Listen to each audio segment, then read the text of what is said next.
भगवान बुद्ध की कहानी यह एक लोक प्रचलित कथा है जो भगवान बुद्ध के जीवन से संबंधित है। इस कहानी का सार इस प्रकार है, तो आइए सुनते हैं।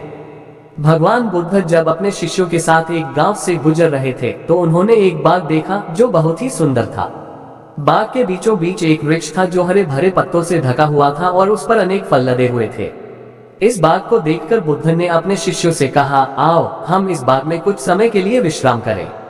शिष्य बाग में गए और एक एक कर वृक्ष के नीचे बैठने लगे।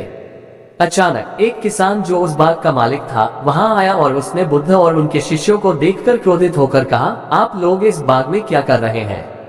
यह मेरा बाग है, आप लोग इसे क्यों नष्ट कर रहे हैं?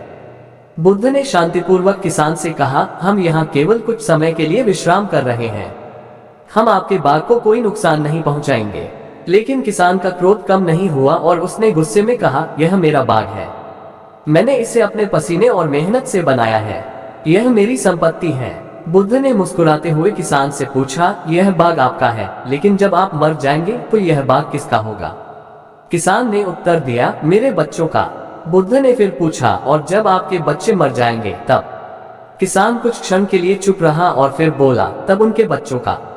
बुद्ध ने फिर कहा, इस प्रकार यह बाग कभी किसी का स्थायी नहीं होता, यह बाग तो प्रकृति का है और हम सभी इसके केवल अस्थायी रक्षक हैं। किसान ने बुद्ध की बात को समझा और उसका क्रोध शांत हो गया। उसने बुद्ध से क्षमा मांगी और उन्हें और उनके शिष्यों को बाग में रहने का आमंत्रण दिया।